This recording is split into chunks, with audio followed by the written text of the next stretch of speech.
Hello everybody, what I'm trying to do here is fix the bezel on my King Samurai. Now why do I need to fix it? Because it is just so freaking hard to turn that it's practically unusable, and I don't like it because sometimes I do like to use the bezel for for timing, to time something, and anyways, if there is a bezel, I expect it to be usable, and it just bothers me. So I took off the bezel, actually the second time, because the first time I took it off, I put some silicone grease on everywhere here, and it just made the problem worse because the silicone grease is, it's not like oil, it's thick. It has a high density compared to oil, and it just made the bezel even harder to turn. So it was a bad idea. So I took off the bezel again and I took it apart. I washed it with warm water and soap to get rid of the silicone grease. And actually in the process I noticed something. So there is this ring here, and these things make the bezel click. So these make the clicks, and it was tilted, I don't know if you can see it, like this upwards, which make these clicky things stick out more. And it just occurred to me, oh, maybe that's why it's so freaking hard to turn the bezel, because these little things stick upwards very much, and they put a lot of pressure against the bezel when I try to turn it. So what I did, I just flattened it like this. So now it's flat, and I expect that these thingies won't put much pressure or as much pressure on the bezel when I'm trying to turn it. So I expect this just by making this ring flat, I expect that it alleviates the problem. Maybe it won't fix entirely, I don't know. But so that's one thing. But I will need some silicone grease because there is a gasket here. It has nothing to do with water resistance. It just prevents rattling. It just prevents the bezel from moving around. It just makes everything smoother. And that's why it's gonna need some grease, because it has to slide smoothly when I turn the bezel.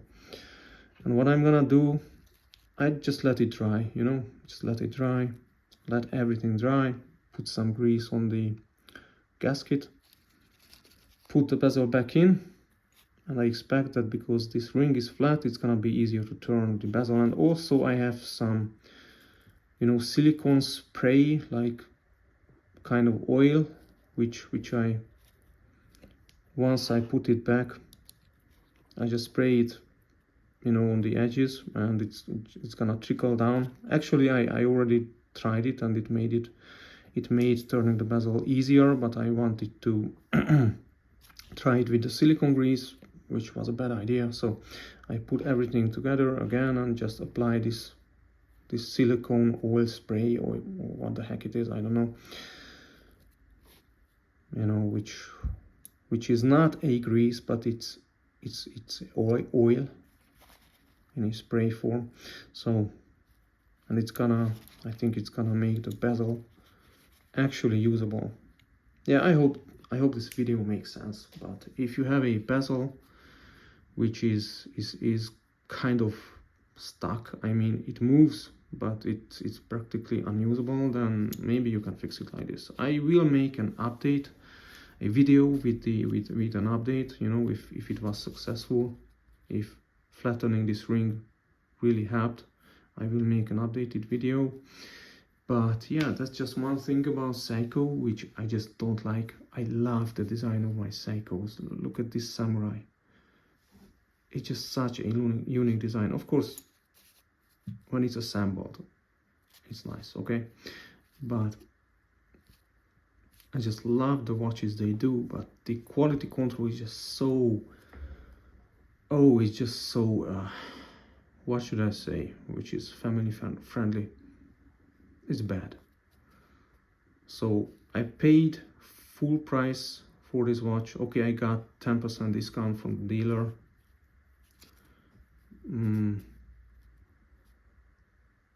It was an authorized dealer, by the way, but I paid otherwise normal price. Okay, not the price that Seiko suggests, but normal price. And for that money I got a watch with a unusable bezel. I mean, so stiff that it's unusable. The movement also loses 30 seconds a day, so I will have to open it up and regulate it, which is very easy. That's one good thing about these entry-level Seiko divers, that it's very easy to regulate them. I already regulated my SKX, so I know how it goes. It's very easy, just open it up. And also when I regulate it, I just have to put some grease on the gasket and close it. It's no big deal. So, because this watch is an awesome watch, but it has two problems, the bezel and the movement. And I really hope that now I can fix the bezel, and the bezel is going to be usable. Then I can regulate the watch, get rid of this 30-second time loss, and then it's going to be an awesome watch. Yeah, when we are talking about bezels, oh my god, I'll have to make a video about the Triton and this sapphire bezel insert, because I tried to mod it with this sapphire bezel insert and it was a disaster. Point is, the bezel doesn't move because the insert is stuck to the case. So yeah, okay, that's it. So as I said, I'm gonna make a video update about this, and thanks for watching. Goodbye.